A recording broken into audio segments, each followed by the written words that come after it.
but generating software is not the same thing as running a business. And in many ways, I think AI is really shifting value away from software creation toward software operation. Once you build a prototype, once you need a real operational system. Organizations absolutely still need governance, security, permissions, deployment options, backups, reliability. They need a system that they can trust. And at least in the near term, that part of the equation I don't think disappears simply because software is a lot easier to create. And I think that's where FileMaker is strong, and that's where I think FileMaker is going to continue to be strong.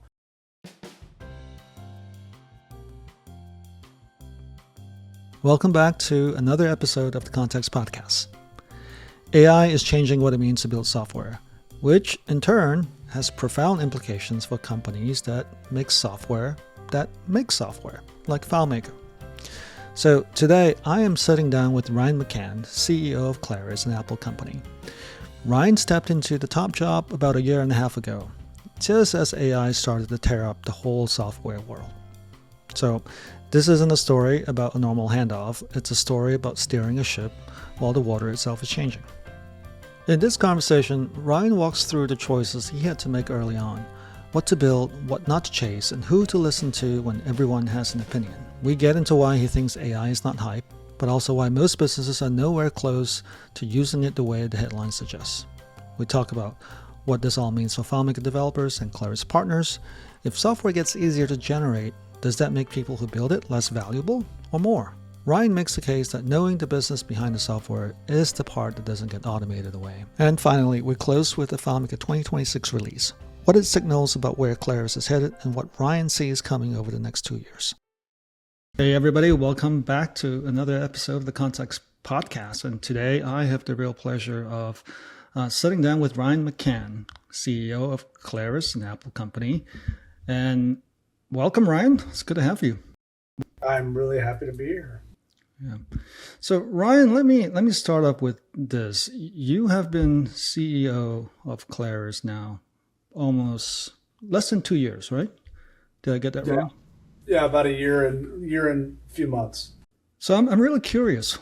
How's it been going? I mean, this was obviously a fairly big transition.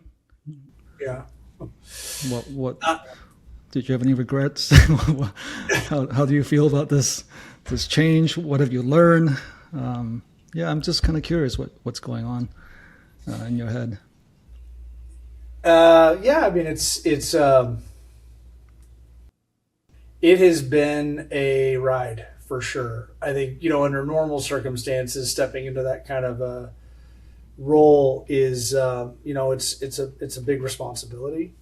And so, I feel like there's parts of it that are, that just feel very natural for me. The operational aspects of, understanding a business, running a business, running a P&L, managing revenue operations. I've got a pretty good handle on marketing, product development efforts, those kind of things. Building and running teams, I felt pretty comfortable with all of that stuff. I think that what has been probably the most challenging, but also the most rewarding part of this experience is just given the change in our industry over the last year and a half, and how fast things are moving and how much is shifting. Really trying to get a very clear, path forward for our business, for our employees, for our ecosystem, and navigating that. Like I said, I mean, under just the normal environment circumstances, it feels like it would have been a reasonably straightforward transition. But that's how AI is reshaping the whole software industry is added a level of complexity that has got my full attention. That's for sure. But I'll tell you, man, I've got an advantage. First of all, I've been here for a long time, so I'm pretty close to our employees. I'm pretty close to a broad set of folks in the Apple ecosystem. I'm pretty close to our existing developer community. So there's just literally no shortage of resources that I trust, that I can leverage, tap into, partner with to help guide me through a lot of these harder parts of this job. So I feel very, very well supported through this transition. It's been the hardest but most rewarding thing that I've ever gone through, and I honestly, there's nowhere else I'd rather be. Yeah. Did you have a thesis about what you wanted to do with Claris when you took over about a year ago, and how's that changed for you, given AI and everything else that's happened? Yeah, I had a very strong point of view, and so the kind of transition happened fairly quickly, but from day one, I had a strong sense and understanding for where this market was going. And I had some pretty strong conviction around what was going to be necessary for us to succeed. I think it just the nature of the technology advancements over the last couple of years represents, I think, either a generational opportunity or an existential threat to any software company, really. And being able to kind of understand the assets and advantages and the risks, it gave me a sense of urgency and clarity, and focus in terms of like what has to be true in order for me to believe that we can succeed, and that means change. And so I think that understanding gave me a level of clarity. That urgency gave me a level of clarity that allowed me to advocate really strongly for, hey, if I'm the person that's going to do this for the long run, here's how I'm going to do it, and here are the things that I believe are necessary, and here's what I'm backing it up with. And I think that conviction, it has served me well, right? What I believed to be true is true. It's playing out to be true. And I feel like the risks that I perceived are in fact that they are real risks, but the opportunities I absolutely believe are real as well. So, What are those risks and opportunities? well, the risks are associated with kind of what AI is doing to software development, and not understanding where your durable advantage is, and not understanding where you shouldn't compete. Like that could have set us down a path in some weird places that, I think that the stuff that we're seeing with agentic development it's becoming so commoditized so quickly, that, if had we gone all in down a path that was different and trying to compete in that space, I felt like it would have been a race to the bottom. So making the wrong product decisions, I think would have been a really big risk. We would have lost a lot of time trying to compete in a space that it's not necessary to compete in. I think the opportunities are really revolve around what I believe is durable in terms of our product advantage, that I don't believe is going away anytime soon. And understanding how to establish a roadmap that really is focused on investing in and strengthening in that kind of the operational control of what we have to offer today, while opening up our platform to a wide variety of agentic capabilities. I feel like that's going to serve us well, and it's going to better enable and differentiate our developer community, and it's going to help us to get into new markets. But I think making the wrong calls there would have been not good for us, and we had some choices to make a year ago that I like the choices that we've made. Yeah. And I'm not taking credit for these choices. Ernest, as well as anybody that Sure. I've brought in a combination of really good people from the outside into our organization, elevated really good people that have been here into positions to help influence and control those decisions, and I've tapped into some of the best and brightest from within our community to help inform, that path forward. So my strategy has been get a diverse set of perspectives from people that are credible, that I trust, to help me to forge a path forward for our business. And like I said, I think we've made some good choices, and I'm really excited about kind of how we're positioned and set up for the coming years. Yeah.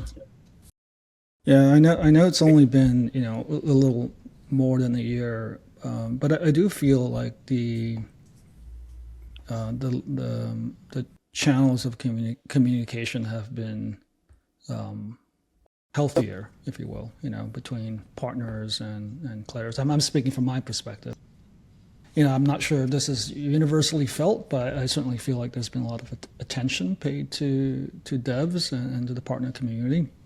But I wonder though, how do you decide A, who to listen to, and B, what to say no to, right? Because I can imagine that there's a lot of noise, and some good, some bad, some speculative, some aspirational things. I mean, I'm sure you're getting phone calls from everybody all the time, sometimes saying, you did a great job, or Ryan, how could you have done that? That's a completely bonkers thing to do, yada, yada, yada, right? Yeah. So when I imagine myself in your shoes, A, I don't want the job, but B, I can just imagine your day just filled with emails and phone calls and text messages. You open up the shop, right? But you're getting this torrent of information coming in. And I think I'm just really curious, as a leader, like how do you discriminate between what's signal and what's noise? That's a really good question. I think there's, again, because I've been in this company for a long time, and I've been around this community for a long time. I've had the opportunity to observe, a wide range of people and their abilities, and the people that I listen to are the people that have the strongest grasp on the customer and on the developer, demonstrated, right? So I tend to err toward the side of, like at the end of the day, we're building a product for a specific set of personas. And it doesn't matter what we think is a good idea. What matters is what our customers think are a good idea, right? Because at the end of the day, what matters is adoption. And so I have been very, very intentional about surrounding myself with people that are closest to the problems, closest to the real value that they're experiencing, closest to the pains and the gains. Some of those people absolutely come from within our organization, and some of those people come from within our community. But I really have a bias toward people that represent the voice of the customer and the developer in decision making. And I also am very results oriented, and I make decisions based on where we have demonstrated traction and adoption. I mean, to me, it's very basic and straightforward, and probably will sound stupid to a lot of people that might be listening to this, that if you're making the right decisions, more and more people are going to adopt the feature, the capability, whatever it is. If you're not making the right decisions, then adoption is going to be low. And so one of the very first things that I did in moving into this role was establish a mechanism across our product development efforts that really created some standards around how we validate the decisions that we're making and kind of control the releases of things that we're doing. And you kind of have to earn the right to keep going, and that's all based on rapid feedback from customers and adoption. And so as I see, I know for any area of investment, like what I'm establishing is what I consider product market fit, right? And until we get to that point, you've kind of got to earn your way through those different milestones. And then I know what that final gate is, that if we get through that gate, this thing is, we hit it right. And now let's pour, more engineering effort into it. Let's start to bring in go-to-market efforts around this and messaging efforts around it. So I think those two things, it's the people that are actually the persona that uses our products, surrounding myself with those people and listening to them constantly and bringing them into decision making about what our roadmaps are going to look like, and being really intentional and deliberate about pacing our product development efforts in alignment with progress. And if we get down a path and we're just not seeing it, we just stop. It's just not happening. Yeah, it always seems to me that one of the core challenges that Claris has, or maybe FileMaker has as a product, is that you talk about the customer and the developer, and I mean, they're not really the same personas, right? I mean, your economic buyer, the person paying the bills, licensing, is not the developer who uses the product on a day-to-day basis to deliver value in the organization, or is a partner or consultant or whatever, right? So I think one of the things that I've been sort of wondering how you think about is, it seems to me that the feedback loops, because of that duality, tend to be lagging or tend to be muted, attenuated for Claris, right? Because you're not seeing the revenue hit directly when you ship a feature for developers necessarily. There's got to be uptake, there's got to be lift, there's got to be adoption. I remember a year ago, 2025, when some of these AI things dropped, and it's like kind of crickets from the buying perspective, even though, and partly because adoption was slow with AI and there was a lot of noise and all that. So I guess my question, Ryan, is like, how do you manage that at Claris? Like do you kill something too early because you're not, the signals from revenue aren't mature enough, but maybe you've killed it too early because we haven't actually enabled and allowed enough runway to happen for something to take root? I mean, there's always that risk, I guess. I don't believe that I over-index on near-term revenue, because I mean, if you look at our, we have, our mission for the year, our 3 core strategies for the year. One of them is based around kind of new product development, and the other 2 are very much tied to retention of our existing customers. So a lot of our product roadmaps are in service of meeting developer requirements that don't necessarily immediately translate into revenue growth. But first of all, our renewals business is a huge part of our business, right? So I have to protect that at all costs, and I want to make sure that we have the right balance of investments that are going to keep developers building in our platform. That to me right now is probably the most important thing, and that doesn't necessarily translate into immediate revenue. At the same time, there are things that in the areas of new innovations that I think are going to expand our footprint out into new markets and into potentially new personas, including more targeting of business user personas. But that's not my highest priority for this year, and for revenue is really about around retaining what we already have. And again, because I am surrounded by people that are helping to inform me relative to the things that are most important for developers to continue building in our platform, it gives me the confidence. Our retention rates are actually as high as they've. I was going to ask you about that. Are you feeling solid with current business and retention? Yeah, I mean, yes, no, definitely. The numbers are what they are, right? And so quarter over quarter for the last 5 quarters, we've seen very strong retention. It's. But this is important, right? Because I mean, last quarter there was, I think, almost universal panic about SaaS companies and software companies going upside down, because of AI and whatnot.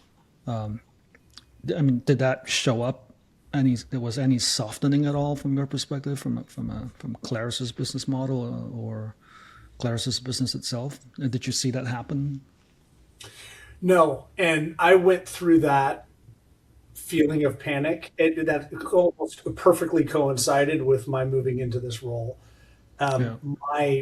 My observations of where this market was going at that time, when I talk about potentially an existential threat, there's this I don't want to call it hype necessarily, but it's, if that's true, then this is going to be true, and this is going to be true, and this is going to be true, and this is going to be true. So you see what is possible, and you start to envision how that could impact your entire business model, your product, and all those things. What I have come to understand is that there are very real barriers to adoption, and there is a major gap between energy, enthusiasm, and excitement and practical application. I think one of the most telling experiences that I had was last year during our international conferences. I was out in Japan. There was a team that was out in Europe. There was a team that was in Australia. And during that conference, our goal was to really get a level set for adoption within our existing community, because you're just hearing this, this all of this noise about AI is going to eat the world, and through 40, 50 different interviews, conversations, polls of people at these conferences, 100% of them are excited, energized, looking forward to experimenting and exploring AI. And at the time, less than 5% had actually done anything meaningfully with it. And so I'm not suggesting. I mean, we're seeing the ramp, right? But I think that this is a journey. It's a journey for everybody, and the barriers that exist today that are preventing, AI from running the entire world are significant. Some of the barriers that I'm seeing, pretty consistently. I think there's really three things that I see show up over and over again, amongst a myriad of other barriers. But the first is, related to kind of a lack of imagination, I guess, for the lack of a better term. A lot of organizations today are thinking about AI through the lens of productivity, writing better emails, better summaries, faster content creation. I think a lot of people are doing that. But I think the bigger opportunity is really reimagining or rethinking how work gets done, how decisions get made, how people interact with systems that run their business. And for a lot of organizations, that challenge isn't necessarily access to AI. It's really having to understand and conceptualize working in a totally different way. So that to me is one of the big gaps. There is also still definitely a skill gap. And that's not going away overnight. I think we see a lot of examples of a lot of people can create software today, like front end software. But the reality is that there's a lot more to deploying real systems that run your business. Large companies can afford, to bring in AI specialists, engineers to kind of figure all this out. But most our segment, small and mid-sized business segment, they just don't have those resources on their bench. They're busy running their business, and they're trying to serve their customers and ship products. They know AI is important. A lot of them are worried they're getting left behind, but a lot of them are still trying to figure out, where to start and how to start. And again, I mean, I'm not. This isn't like a one or two off type of conversation. I might hear this over and over and over again across our existing base. And I think the third barrier that comes up a lot is trust. In a business environment, trust is not optional. And I don't think organizations are debating whether or not AI technology is impressive. I think they're asking whether or not they can depend on it. Can they trust the information? Can they trust the recommendations? Can they trust it to serve as part of a critical business process? There's a lot that goes into accuracy, relevance, privacy, security, reliability. Those barriers are not trivial. Yeah. And so I think where we see our role and why my confidence is continues to grow. I continue to feel a little bullish about the opportunity for all of us, for our entire developer ecosystem, for Claris as a company, is that we have a proven track record over decades of meeting customers where they are on that journey and attacking those barriers. Delivering technology that people are actually able to use, that's approachable, helping them understand what's possible, through examples of use cases and business outcomes, maintaining trust, with strong governance, security, operational controls, understanding where those barriers are, and establishing a roadmap that's designed to, as we always have, go and break down those barriers. Those barriers aren't going away overnight. I am not dismissing or minimizing artificial intelligence. It is in certain areas, it is unbelievable the transformation that it's driving. But in a lot of the areas that we're in, there's still a lot of barriers, and I think that represents our opportunity. So, I mean, it sounds like you don't think it's hype per se, but the benefits are not evenly distributed yet, right? It's almost like we're in a J curve moment of this innovation, right? I mean, like there's a lot of investments getting sunk into trying to adopt AI, and it feels like larger organizations, enterprises have more capacity. Obviously, they can divert existing R&D, existing OpEx into AI investments. They can burn some tokens and burn some cash. I remember 6 months ago, people are universally saying, well, you got to just burn like all the tokens, right? And the engineers got to burn as much tokens and salary as they have in their salary. And I've always thought that was kind of crazy. I mean, it doesn't map to the reality of how businesses run. Yeah. Like, sure, if you're managing a business, you're managing costs, you're managing top line. If your costs don't generate top line automatically, then there's only a limited amount of runway you have with that strategy, right? Yep. And but coming back to trust, I think it's a weird time because there's so much about AI that's being led by people who have really deep convictions about it. And I count myself as being one of them. Like, I think that this is a profoundly important technology, and it will change and transform the way we do things. And I think it has the potential of doing a lot of good. It has the potential of doing a lot of harm as well. And there's obviously, that's a whole separate topic. But it's one thing to have a personal conviction where you can only risk your own personal brand. And it's another thing to risk the company's brand, right? I mean, that's like the gap that's really hard to close, and I feel that way about my little company all the time, right? Yeah, it's one thing. Yeah. I'm just messing around and building all kinds of stuff. Deciding whether or not to turn that into a product, that's a much bigger problem. Yep. Right? It's like, just because you can build, that's not the same thing as making a product or making something that has durable value, as you say, over time. So, I'm just really curious how this plays out. But I want to come back to something. AI is not hype per se. You feel like there's something there.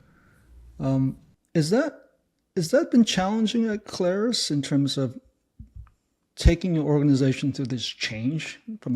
I'm asking like a change management question, right? Yeah. Because you are obviously, aside from being a company, an organization that makes products, you have an engineering and technical team, you have a product team, you have marketing teams.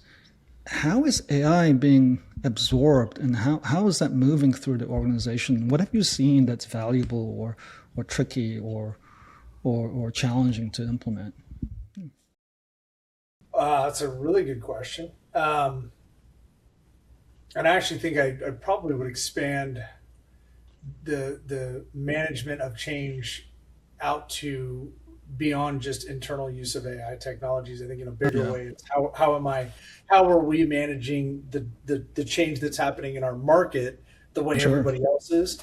Yeah. Starting with the technology side, in a lot of ways, I am speaking from experience. I mean, we work at Apple. We're a technology company. We have the benefit of massive, resources to help us to build and deploy AI solutions internally, whether it's through our own resources or through shared Apple resources.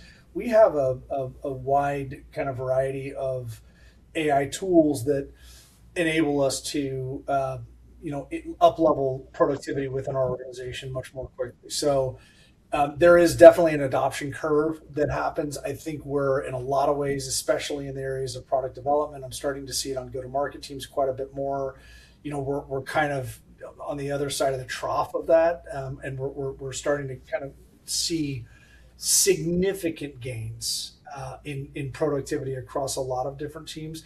I personally am not experiencing like elimination of massive parts of our business because AI is doing everybody's work. I think the reality is what people say the reality, well, what half the people say the reality is going to be is that you're getting, um, 2, 3x productivity out of people than you were a year and a half ago.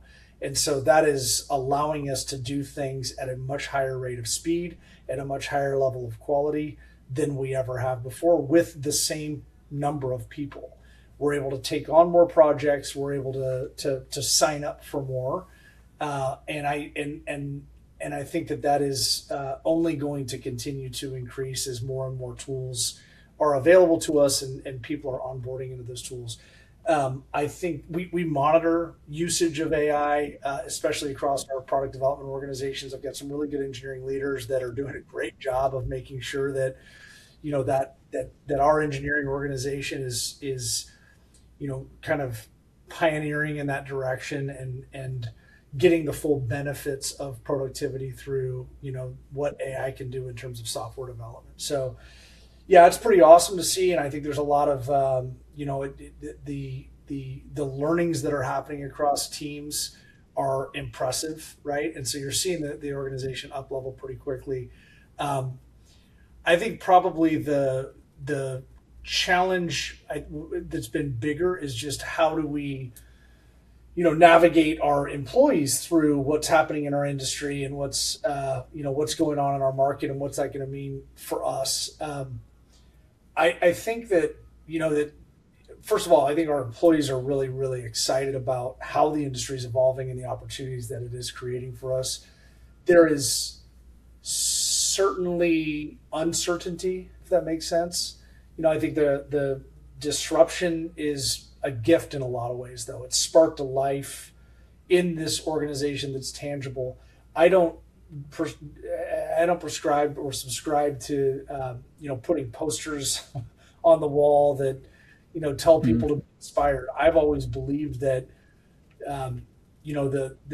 internal motivation comes from purpose, and we derive purpose through confronting challenges and opportunities that carry depth and weight. So I think my mhm, job, the job of the leaders at Claris, is to set a very clear path forward, state with intention where we must win, be very decisive about what we're not going to do, and get all wood behind as few arrows as possible so that everybody's focused on progress against the things that matter the most.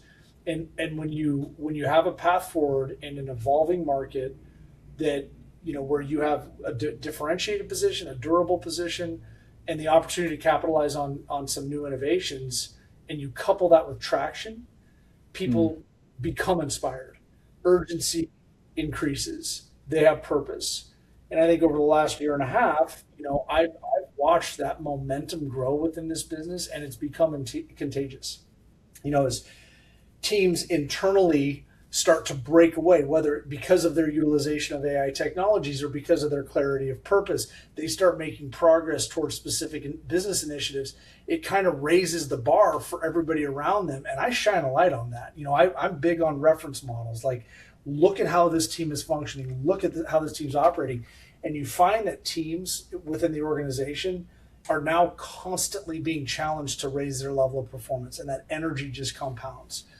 And at the end of the day, I think the proof is in the results. When you start to see adoption of features that you're bringing to market, new capabilities you're bringing to market, when you start to see sentiment improving within our community and with our customers about the increasing quality and clarity of our messaging, you start to see an increase in engagement from developers based on meaningful programs and events. That breeds confidence.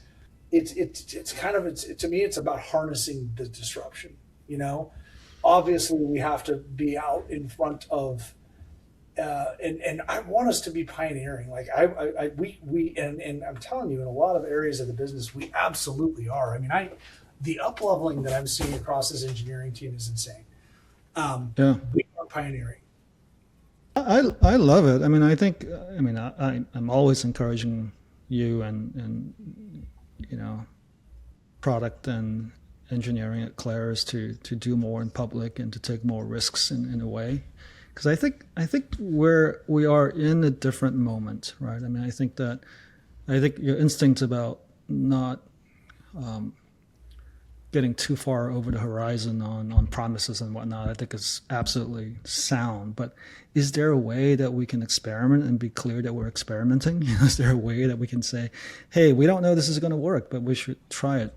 And I say this because one thing that strikes me is that, yeah, let's imagine that AI is creating 10x productivity in some areas, right? But that doesn't translate to 10x speed, right? Because if you look at an organization, you are as slow or you are as fast as your slowest quote department or team or whatever, right? So if engineering can ship 100 features, but if marketing can't keep up with that velocity, then you don't have a go-to-market strategy, right? Yeah. So I guess I'm wondering how you think about execution models pre-AI and post-AI, or in the agentic era. Like, do you think that you see a need for reassessment, or we got to do things differently? How do you think about that? I think that I really like our the foundation, the way that our teams are structured. I mean, we are an agile business. I think that for a period of time, I think we over-indexed a bit on process, and to me, a lot of execution comes down to being able to thread that perfect line between people and process. I like our framework that we use internally to run our business. We've got teams across the organization that roll up to bigger teams across the organization. We have a consistent cadence of sprints and events. We're able to see tangible evidence of progress in short increments of time. Those things all cascade up toward a very few number of business strategies. I'm over the last year and a half, I think we've done a lot better job of integrating, the product, the engineering, and the go-to-market functions together. So I like our operating model. As I was saying earlier, you hit a really good point, and I'm not going to call out any specific part of the business, but it is becoming very clear when you start to see one part of the business that's breaking away, that's got a dependency on the other part of the business that hasn't quite gotten there yet. It does shine a pretty big light on that, and you have better clarity in terms of where you need to invest and put your focus on up-leveling teams, up-leveling people. Sometimes you have skill gaps. Sometimes you just don't have people that you need, that you've got to bring in from the outside. So I like the way that we're structured. I like the way that the teams are integrated. I really like our leadership team. I like the talent that we've brought in from the outside, and they've brought new life. I think for me, it's about really quickly understanding where we have critical gaps, closing those gaps, whether we're bringing them from within our existing community, whether we're bringing them from other technology companies, whether we're bringing them from inside, closing those gaps as quickly as we possibly can, and just making sure that every leader in the organization is managing their teams in a way that is keeping pace with the rest of the business. Um, but I don't think there wasn't necessarily an overhaul to our operating structure, and I think that the framework or the scaffolding for we run Scrum at scale. I Sure. think it's actually a perfect framework for this era. It actually fits really, really well. Yeah, I bring that up because I think that, from my perspective, I, I think some of the insights I think I'm getting really come from my own experience with how AI is adopted internally at Proof, and how it's um, how we are both leveraging each other, to use that jargon word, in the AI era, and how we're trying to keep pace with each other in terms of productivity, right? And I think a lot about my customers, and our customers for that matter, my clients, our customers. And I can imagine that this is a profoundly weird moment where you see some real highlights where AI is kicking butt in some areas, but then you've got a lot of productivity, but it doesn't translate because you're still bottlenecked by processes of business systems, or certain departments that can't be automated, or they don't have the technical skills to implement AI. One concrete thing that jumps out to me is I run into this quite a lot these days, which is we try to do something, we deploy a amazing solution into testing, into UAT very quickly for a client, and then it has to go to legal for review. And, right?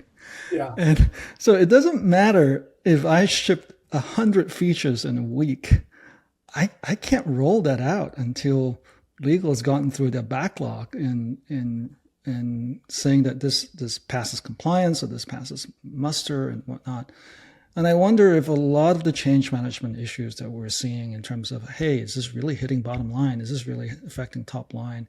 Has partly to do with that disconnect, right? The disconnect between, like, the gearing is not similar across the organization. I Again, think I'm you not saying this is happening internally, but I'm wondering how, are you seeing this too from your customers? I think we were very careful and cautious. It's just the nature of being Apple is very safe, very secure, very focused on privacy, as everybody knows, right? And so there's whether it's the products that we build and ship have to meet a certain standard, the things that we use internally have to meet a certain standard. There was a period a year and a half ago, as this really started to take off, where I feel like we were hamstrung. We were being held back because of the amount of restrictions and regulations of what we could use, what we couldn't use. We've gotten past that. And again, that's one of the benefits of being a part of a company that's this size, is that there are massive armies of people across the organization, across all of Apple, that are standing up and building AI tools that are approved, that are safe to use, those kind of things. So today, there's nothing holding us back. We have access to all of the cutting edge capabilities that we need to have as a business. What's now holding us back is just the speed at which people are able to adopt them. But mapping that to the customers of Claris, well, my clients, right? Mm-hmm. I mean, I can imagine that they're going through a very similar journey organizationally as well, maybe with fewer resources and more challenges, Yeah. right? Until their legal gets unlocked, or until their marketing gets unlocked, it doesn't matter how fast their product teams are shipping with AI or not shipping with AI. They're still hobbling along with the inability to really prove that AI is getting traction, right? Yeah, I think that's what we were hitting on that a little earlier, and it kind of goes back to, this. We're an example of an organization that has those resources, that has that, exactly, that has that ability. Right. And when I was mentioning, like, kind of called out 3 barriers to adoption, those are 3 of a very long list. Those are the 3 big ones Yeah. But I mean, every single business is going to have a different point of view. There are people that are very risk averse. There are industries that are very risk averse, especially regulated industries. There are, small, mid-sized businesses like, I don't care, let's YOLO this thing and we'll figure it out. I think but within any organization, and I mean, honestly, we could spend 3 hours on this subject. Oh yeah, yeah. There are personal motivations to either go fast or not go fast. There are organizational motivations to go fast or not go fast. It does require where you have interdependencies internally that everybody's kind of got to be on the same page. And that's why I called out trust as probably the biggest barrier to adoption, because I see that as being over and over again. That is not gone. That is not removed. It is a real thing within a lot of organizations. You mentioned legal as an example. You get financial data, patient data, social security numbers, student information. People they're not going to risk their jobs for the sake of gains that they're going to get for AI. So it is going to take time for the world to responsibly grow into these types of technologies. We're seeing a lot of areas where there's much more appetite for adoption than in other areas where it's very, very slow and it's methodical. So I think what you're experiencing with your clients is consistent with what we're seeing across the entire market. Speaking of trust, by the way, congrats on 2026 release, FileMaker. I was just spending quite a bit of time this morning and yesterday looking at the release notes and trying to do our own go to market on that, and it's a beefy release. I think it's almost like it was understated in terms of how important this release is. I mean, no blame or anything like that. I just think digging into the details. I mean, there are. I think this is a more important release than it looks just on the surface, just because the features are quite technical in some places. So anyway, congrats on that. And that was I think this is a big deal. But also, you wrote a blog post, which I need to call out, about a month ago now, about the future of FileMaker 2026 and how this fits into the Agentic era, right? And I think where it relates to trust for me is that it seems to me that we have an opportunity here to really frame the value proposition of FileMaker and the product line in this question of trust, right? Because the stakes for security are much higher. The stakes for getting things right are much higher. And if I were to try to optimize my business to take advantage of AI, I think what I would try not to do is to do all the undifferentiated heavy lifting that I need just to stand up a thing to get to first base, right? I mean, if building with AI means that you have to reinvent your stack, reinvent security, reinvent all the things, and then figure out who's going to manage and take care of that, then it seems like we've kind of gone backwards, right? Yeah. Does that resonate to you? And how you're thinking about this? Yeah, I mean, that's why I say my confidence just continues to grow about these ingredients that we have to work with right now that I think are major advantages for us. I think in the area that we live in, the category that we live in is in the custom app development world. I think AI is in a lot of ways just changing what's valuable, right? Historically, writing code was a bottleneck, building interfaces was a bottleneck. And, I think AI is dramatically reducing those barriers. I think today, speaking from experience and speaking from what I see all over the place, anybody can describe what they want in natural language and have the software generated for them. So front-end development is becoming a lot easier. Code generation is becoming a lot easier. Prototyping is becoming dramatically faster. But generating software is not the same thing as running a business. And in many ways, I think AI is really shifting value away from software creation toward software operation. Once you build a prototype, once you need a real operational system. Organizations absolutely still need governance, security, permissions, deployment options, backups, reliability. They need a system that they can trust. And at least in the near term, that part of the equation I don't think disappears, simply because software is a lot easier to create. And I think that's where FileMaker is strong, and that's where I think FileMaker is going to continue to be strong. I think there's another shift, though, that's happening, and I mentioned it in a blog post, but I don't know that people really necessarily. I mean, I think our developer community appreciates it, but I don't know that it's not talked about as much. It's AI doesn't just amplify software development; it amplifies domain expertise. So we're going to see a proliferation of software like nothing we've ever seen before. Everybody can just type in what they want the system to do. And so you're going to have software rising up in organizations all over the place, but far fewer people actually understand what software should be built and how a business actually operates and what constraints exist and what risks need to be managed. And that's where I think our developers, have always excelled and are going to continue to excel. They've always been problem solvers, right? So our developer community has been inside of businesses, working alongside of businesses, understanding problems, workflows, operational processes, data relationships, how organizations actually function, and they understand the context behind the software. So a developer that really understands business domain today, they're going to be able to explore more solutions. They're going to be able to build prototypes faster. They're going to be able to automate more stuff. But because they understand business problems and they understand context, they're going to be able to leverage AI in ways that people like me or business users that are just spinning up AI solutions ever could.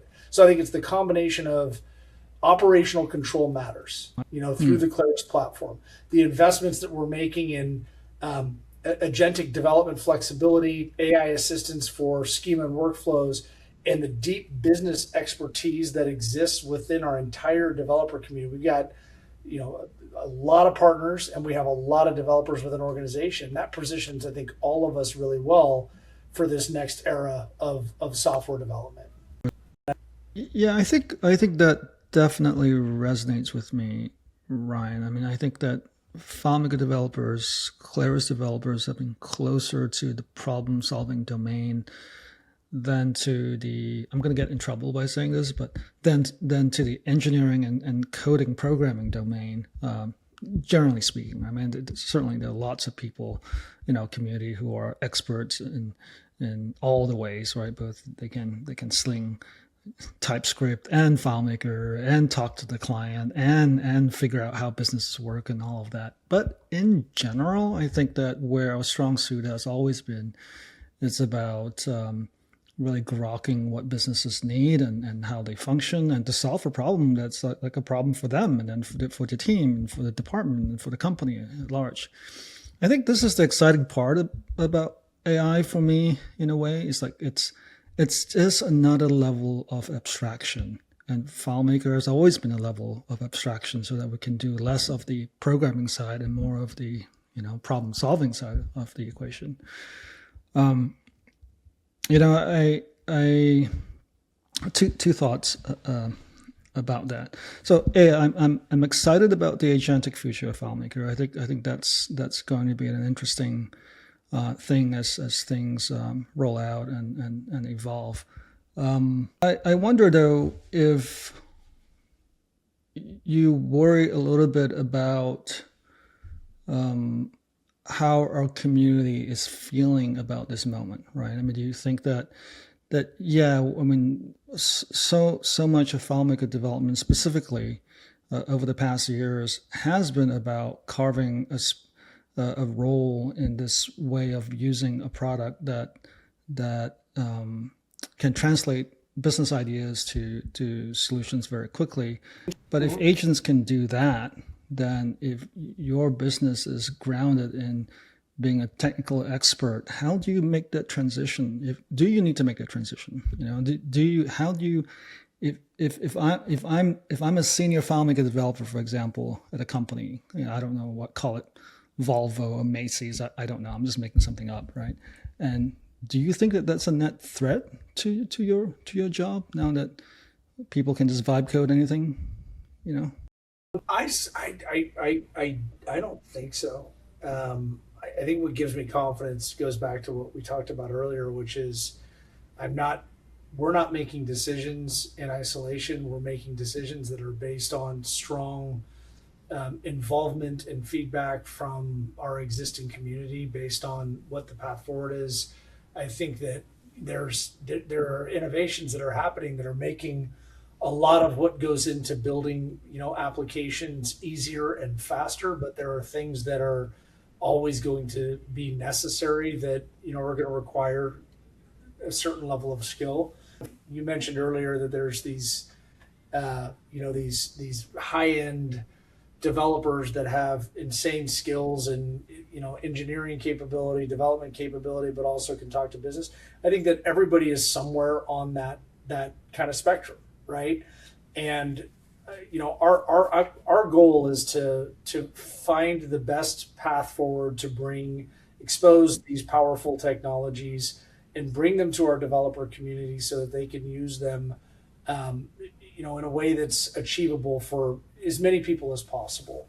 I don't you don't you The need to understand business context doesn't go away overnight. Domain experience doesn't go away overnight. We're just trying to give people the tools that match the moment so that they can build at the speed of the moment. That's our goal, right? But I don't know that necessarily I'm qualified to assess whether or not our developers' value erodes, because I'm not a developer that has a business model that's based on delivering solutions. I don't believe that the value in our community erodes in any way. That's my opinion. I think you are way more qualified than I am to assess them. You know what I'm saying? And so I guess the question goes back to you. Do you think your role diminishes based on where you see this innovation going? It's a tough question, Ryan. I think it would be disingenuous to say that our roles are not changing. And I think if I saw myself principally as a programmer, and I were stuck in a way of programming that is artisanal, so to speak, right? Just typing things out by hand, I'm manually clicking through things and not using agents, then I think yes, my job is at risk for sure, right? I think that is probably, there's no sugarcoating it. I think that the way AI has hit the world, where we see the most impactful real transformative change today is in coding. And 100%, if you are not using agents today, then you've got a problem. And I think this, in a way, what's happening with FileMaker 20, or the future of FileMaker, with agentic development, I think hopefully coming to the platform, that gives me a lot of hope. It doesn't leave people orphan, and gives us a way of transitioning into a more agentic place, and to then step into a more abstracted way of solving problems, more business focused, and coming back to our core roots of being problem solvers, right? So I think that part is worth calling out and not sweeping under the rug, right? I agree. I think, Ernest, here's my realistic take. Yeah. Coming from the side of the business, right? And talking to a vast, group of business leaders across many, many sectors. The role of a partner, for sure, right? A Claris partner, for sure. As we've talked about, expands what you just described. Like, for people that are just they're manual coders. Yeah, that you're gonna have to evolve out of that, I think. Yeah. But our developers, even in-house developers, and certainly our partners, they are thought partners. They are strategic advisors. You're not going to find a small business owner, a 30, 40 employee company that's going to go and try and run down this path on his own. I mean, more than ever, that person is going to bring somebody into the equation that knows what they're doing, that is going to be a strategic advisor through this shift. And that's always been my experience based, with our developer ecosystem, in particular our Claris partners, is that they actually understand how to work with businesses to lead them through Sure. Innovation changes. Yeah. And that is a very valuable skill set. So when you asked me the question earlier, is like, is that need going to go away? I would say that it is actually, and I'm speaking from experience, I'm speaking from firsthand knowledge and talking to business leaders. People are afraid. They don't want to be left behind. They don't know how to get started. There's so much fear, uncertainty, and doubt.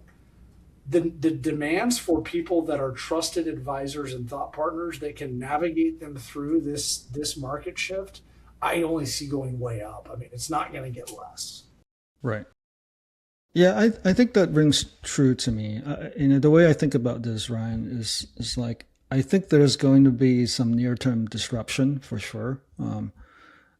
That if you, I'm speaking from as a putting my developer hat on for a minute, that transitioning out of the old ways of delivering value, making software or systems, is a thing that needs to happen. But if we get through that on the other side, then I think that the demand for our services and the demand for more software is actually unbounded, right?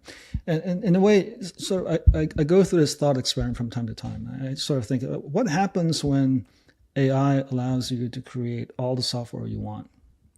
Well, what we know today that any piece of software that exists requires attention and maintenance and update and upkeep and change, right? And so, yes, you can say that, hey, we have AI to help with that too. So AI can do all the maintenance and all the updates and all the upkeep. And so, it turtles all the way down, right? Yeah. But really, when you net it out, all that just means is that we are creating a lot more problems for ourselves as we keep using AI. I mean, good problems, but problems nonetheless. It has to be somebody's job to take care of all these things that we're building and bringing to the world, I've built so many things in the last 6 months that I couldn't do before because the economics of it just didn't make sense for me personally, right? And I was in such a high thinking, well, I can do all that, and we're going to deploy all this, and we're going to use all that. It turns out that, guess what? It then became my job to take care of all of those things. Yeah. And I didn't have the bandwidth to take care of, because my job is to run the company, not to build software. Yeah. Now I'm thinking, well, I got to hire 3 more people to take over and do all these things that I've been building. So anyway, I mean, yeah.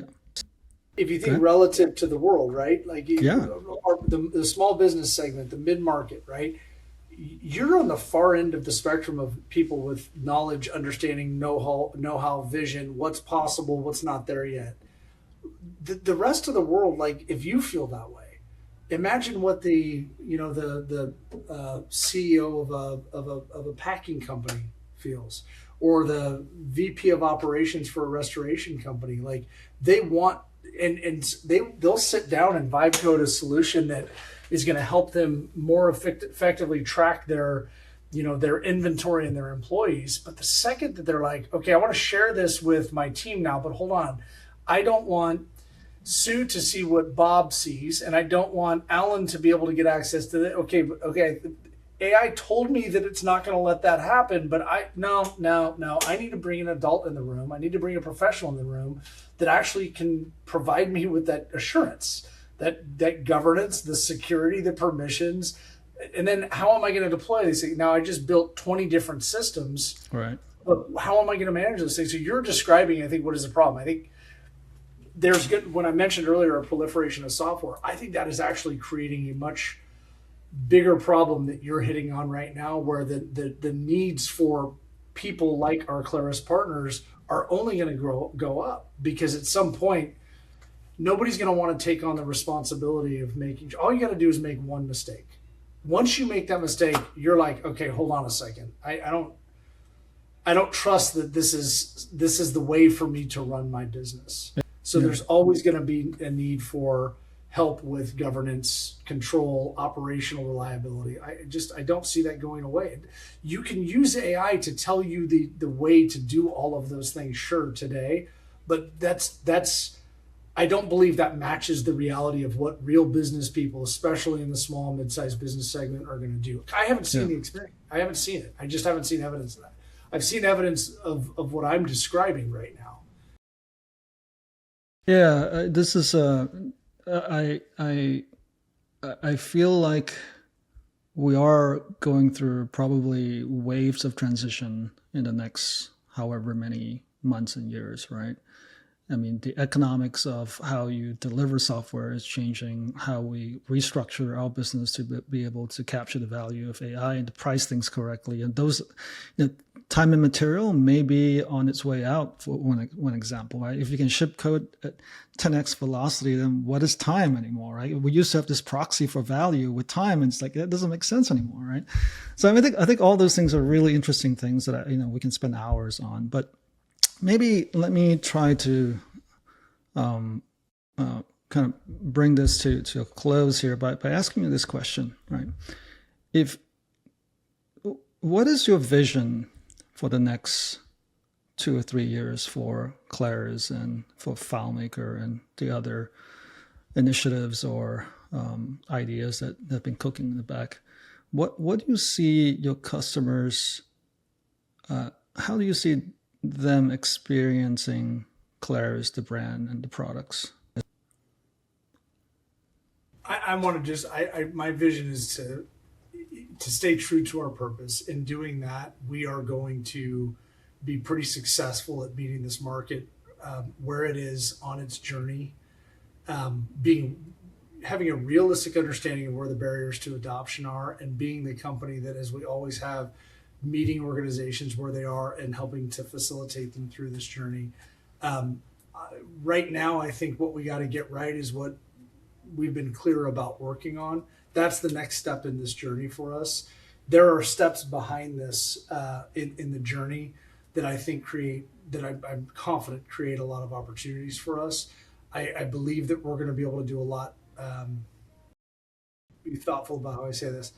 I think that being in an environment where trust is a major barrier, being a part of a company that has got some real advantages in the area of trust, having a kind of a unique position on understanding business problems and delivering AI approaches towards solving business problems, I think makes us kind of special as part of Apple today in a way that we maybe haven't been in the past. And so my vision is that we're playing a much bigger role as part of the broader Apple ecosystem. My vision is that we're able to play a really big role in helping navigate our entire community. I'm not talking just about partners and developers, all of our customers, to start incrementally walking them down a path toward transforming their business, because it's true to it's our purpose. That's always been who we are. And I think for us right now, that is an advantage. So without going out too far in terms of the product roadmap, I want to deliver really, really well on what's right in front of us and what we're communicating to the community. I do believe the 26 release was an important release. Maybe I'm over-indexing a little bit on let's not hype ourselves up too much. We have a lot of work to do, and we got a ways to go here. I think that if we execute really well on the roadmap that we have over the next 6 months, that we're being pretty communicative about, that's setting us up for what I believe is behind that. A lot of it's going to change for sure, but I am excited about our position as an Apple company. I'm excited about our decades long purpose, especially in a moment like this, and I'm excited about the assets that we have through our developer community and our ecosystem that are hard for other people to replicate. And there's going to be more that I will reveal over the next 2-3 months in terms of longer range product strategies. Once I get to that, that level of assurance based on, product market fit and traction in areas that we're exploring, that will pave a little bit clearer path for what I think the next 2 years will look like beyond that. Well, I hope you come back on the show to talk about that, because that will be very interesting and exciting for us to go over. But yeah, Ryan, thanks so much for being on here today with me, and we'll talk to you next time. Been awesome, man. Thank you for having me. Just as a reminder, this is available on YouTube as a podcast. Make sure you check out the show notes for links to things we've mentioned in the show. And if you can take a minute to pause and subscribe, we would really appreciate it. Better yet, if you can share it with a friend, that would be pretty awesome. No matter what your role is in this community, you are proof of how awesome this community is. The work you do with FileMaker and the Claris platform is amazing. Email us at thecontextpodcast@proof.sh and let's share your story.